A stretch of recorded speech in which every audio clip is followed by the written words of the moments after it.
Top quality और consistent performance के लिए सिर्फ सिल्वर पंप्स एंड मोटर्स, नाम याद रखना। શરૂ વિસ્તારથી જોઈએ રાજ્યમાં આજથી ઠંડીનું જોર વધવા જઈ રહ્યું છે। ઠંડા પવનને કારણે ઠંડીમાં હવે વધારાના એંધાણ નોંધાઈ રહ્યા છે। ઠંડીનો પારો 15 ડિગ્રી સુધી પહોંચવાની પણ સંભાવના હવે વ્યક્ત થઈ રહી છે, ત્યારે રાજ્યમાં 15 ડિગ્રી સેલ્સિયસ તાપમાન સાથે નલિયા સૌથી ઠંડુગાર શહેર બની ચૂક્યું છે। અમદાવાદમાં સોમ અને મંગળવારે ઠંડીનો પારો 11 ડિગ્રી સેલ્સિયસથી પણ નીચે જવાનો છે, ત્યારે કયા કયા વિસ્તારોમાં કેટલું તાપમાન છે તેની પણ અમે તમને આગળ વિગતો આપી રહ્યા છીએ। નજર કરો તમે નલિયા કે જ્યાં 15 ડિગ્રી સેલ્સિયસ તાપમાન નોંધવામાં આવ્યું છે, ત્યારબાદ તમે નજર કરો અમદાવાદ કે જ્યાં 16 ડિગ્રી સેલ્સિયસ તાપમાન છે, વડોદરા 16.6 ડિગ્રી સેલ્સિયસ તાપમાન તમને જોવા મળશે, સુરતમાં 18 ડિગ્રી સેલ્સિયસ તાપમાન છે, રાજકોટમાં 16.4 ડિગ્રી સેલ્સિયસ તાપમાન જોવા મળ્યું છે, ભુજમાં 18.2 ડિગ્રી સેલ્સિયસ, ડીસામાં 16.6 ડિગ્રી સેલ્સિયસ તાપમાન નોંધાયું છે। આ તરફ વેરાવળમાં 20.6 ડિગ્રી સેલ્સિયસ તાપમાન નોંધવામાં આવ્યું છે।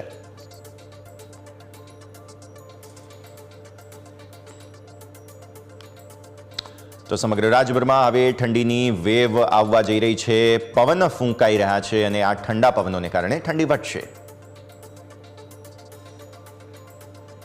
लघुतम तापमान रिकॉर्ड हुआ है अहमदाबाद में 17.9 डिग्री सेंटीग्रेड, जो कि कल से -1.1 डिग्री डाउन हुआ है और नॉर्मल से लेकिन अभी भी 2.7 डिग्री ऊपर है।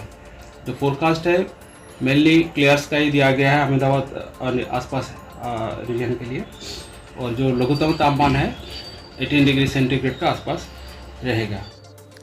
વધુ વાતચીત કરીએ સંવાદદાતા આશુતોષ અત્યારે આપણી સાથે જોડાઈ રહ્યા છે। આશુતોષ, હવે ઠંડીનો પારો ધીરે ધીરે ગગડવા જઈ રહ્યો છે, સમગ્ર રાજ્યભરમાં ઠંડા પવનોની સ્થિતિ જોવા મળી રહી છે છેલ્લા 1-2 દિવસથી, જેથી સોમવારથી કદાચ તાપમાન હજુ પણ ઘટી શકે તેવી આગાહી છે। અત્યારે ફિલહાલ શું પરિસ્થિતિ?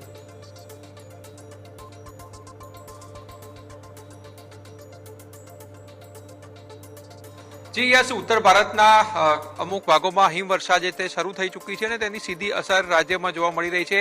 હવામાન વિભાગે જણાવ્યું છે કે ઉત્તર પૂર્વીય પવનો જે છે તે હાલ ફૂંકાઈ રહ્યા છે અને તેના જ કારણે ઠંડી જે છે તે રાજ્યમાં વધી રહી છે। 2 દિવસ અગાઉ અમદાવાદનું તાપમાન જે છે તે 18 ડિગ્રીને પાર કરી ચૂક્યું હતું, પરંતુ જે રીતે હવે ઉત્તર પૂર્વીય પવનોને કારણે ઠંડી જે છે તે ધીરે ધીરે વધી રહી છે અને અમદાવાદ શહેરનું તાપમાન ગતરોજ 17 ડિગ્રી નોંધાયું હતું અને મોડી રાત્રે કહી શકાય કે 16 ડિગ્રી પહોંચ્યું છે અને આગામી સમયમાં તે હજુ પણ 2 થી 3 ડિગ્રી પારો જે છે તે ઘટવાની આગાહી હવામાન વિભાગ દ્વારા કરવામાં આવી છે।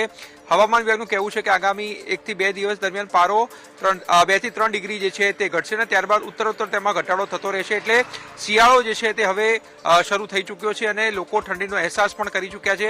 રાજ્યના તાપમાનની પણ વાત કરવામાં આવે તો રાજ્યના મોટાભાગના શહેરોનું તાપમાન જે છે તે લઘુત્તમ 20 ડિગ્રી નીચે નોંધાયું છે। અમદાવાદની જ વાત કરવામાં આવે તો 16 ડિગ્રી નોંધાયું છે, નલિયા જે છે તે સૌથી ઓછું ત્યાં 15 ડિગ્રી નોંધવામાં આવ્યું છે, ઉપરાંત વડોદરામાં 16.6 ડિગ્રી અને સુરતમાં 18 ડિગ્રી તાપમાન અને ભુજમાં પણ 18 ડિગ્રી તાપમાન જે છે તે નોંધાયું છે। ડીસા જે છે ત્યાં સૌથી વધારે ઠંડી પડતી હોય ત્યાંનું તાપમાન પણ લઘુત્તમ 16.6 ડિગ્રી નોંધાયું છે, પરંતુ આમાં હજુ પણ 2 થી 3 ડિગ્રીઓ અને ત્યારબાદ ઉત્તર તાપમાન જે છે તે ઘટતું રહેશે અને શિયાળો જે છે તે હવે જામી રહ્યો છે અને લોકો પણ ઠંડીનો અહેસાસ જે છે કરી રહ્યા છે। ખાસ કરીને મોડી રાત્રે અને વહેલી સવારે ઠંડી જે છે તે લોકો જે છે તે અનુભવતા હોય છે, ક્યાંક બપોરે જે છે તે તાપમાન જે છે તે યથાવત રહેતું હોય છે, પરંતુ વહેલી સવારે અને મોડી રાત્રે લોકો ઠંડીનો અહેસાસ જે છે તે હાલ કરી રહ્યા છે અને આગામી સમયમાં હજુ પણ જે છે તે ઠંડી જે છે તે પડવાની આગાહી જે છે તે હવામાન વિભાગે વ્યક્ત કરી છે। જી બિલકુલ, ખૂબ ખૂબ આભાર આશુતોષ આપનો અમારા સાથે જોડાવા માટે અને આ સમગ્ર વિગતો માટે થઈને। તો સમાચારોમાં હવે આગળ